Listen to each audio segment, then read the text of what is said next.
هلو السلام علیکم. زه د چارسدې یم او ما چې دی نو چارسدې بیت المال سنټر چې دی نو هغوی موږ له صوبایي حکومت دغه راکړی امداد راکړی چې چارسده چې ده نو سیلاب کې ډېره ځپلې شوې ده او دې خلکو له موږ امداد ورکړو.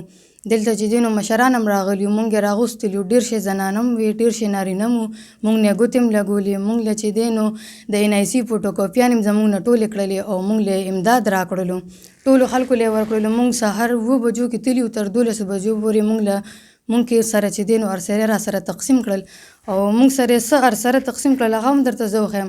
خو چې دی نو د دې نه مخکې خبره دا ده چې دوی ډېر ټولو خلکو سره همدا یو شان امداد وکړو او ټولو خلکو کې دا امداد تقسیم کړو. زه تاسو ته دا ښیم، دا یو نظر ووینئ. دا یې موږ له شاپورو کې چې دی نو بند راکړي دي، دا زموږ سره صوبایي حکومت امداد کړی دی. دا وګورئ، دا سیلاب زدګانو له راغلي دي. یو دا دی، یو دا دی،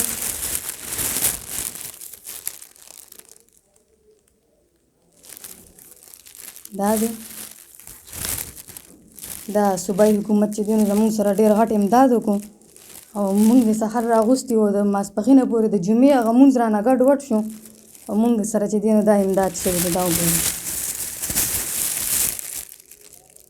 دا امداد دی زموږ او دی یې ما له جوړه راکړې ده، نه کمیس نه نه پرتوګ نه لوپټه. زه بس دا اچوم. دا صوبایي حکومت ما له جوړه رالیږلې ده. دا زما امداد وشو او دغه شانتې د نورو خویندې مو شو، بلا شیرونه هم راغلي وو، د هغوی هم وشو. ټولو سره چې دی نو صوبایي حکومت دا امداد کړی دی. ته ماته دا ووایه چې د ستاسو بچي شته دي او دی وایي چې د امداد د سره څنګه کوو؟ موږ ته یې ویې راشئ تاسو سره چې دی نو صوبایي حکومت به امداد کوي. زموږ یې نومونه هم لیکلي وو، زموږ نه NIC فوټوکاپي هم ټوله کړې وه، موږ ته یې کال هم وکړو. موږ ته رالي وو چې تاسو ته به مدد ورکړو، نو موږ له دا امداد راکړو. زما خو بچي نشته، زه به په دې څه کوم؟ او دا خو زما د ناب کپړې نه دي او په د سیلاب زدګانو دا امداد دی. او هغوی چې دی نو هلته کې باقاعده ښه فوټوشوټ هم وکړو، ویډیو یې هم جوړه کړله، مشران هم راغلي وو او اوس به په نیټ باندې غټ غټ ورکړو چې موږ دا امداد وکړو. دا خو پیکټو کې بند وو، چا خو لیدلي نه دي، خلکو ته شاپرې ښکاري چې موږ دومره سره ورکړله او ګوتې په بیا له ولګولې. نو خلک دې څیزونو له به چې خلکه ګوتې لګوي. څومره وخت همدغه کې انتظار وکړو؟ موږ 7 بجې تللي او د جمعې ورځ ده او د زبرګه او تر 12 بجو پورې موږ هلته ناست وو. څومره زنانو ته به همداسې امدادونه میلاو شوي؟ قریبا چې نه نو 300-400 زنانه وې او 100-150 نارینه وو او هغوی ټولو ته همدا سیم مدد میلاو شوی دی چې دغه نورو کپړې به درته هم زه وښیم که ضرورت وي. کله چې کور ته لاړه دا ګوتې دې یوړه، کور کې راته څه ویله؟ چې کور ته زه لاړم هلته کې دا ما کوله وکړله، نو ټولو راپسې خندل، وي دا ټوله ورځ یې دې ته تېره کړله. زه بیا واپس هم آفس ته لاړم، ما د هغې سړي د نوم تپوس هم وکړو، کوم مشر چې راغلی خو هغوی تلي وو او د هغه نوم دی عزیز بټ.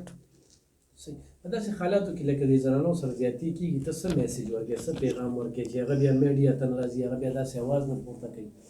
هغوی ته زه دا میسیج ورکول غواړم چې یو د چا ضرورت نه وي نو مه روځئ او بل چې د هغوی نو کم از کم غلې مه تېرېږئ. ګوره دا اوس زموږ نه ګوتې ولګولې، زموږ NIC فوټوکاپیانې لاړلې او دا زموږ دغه دی. نو هلته کې به هغوی دغه ورکوي چې موږ دومره مدد وکړو او موږ سره مدد منځ کې دا دی.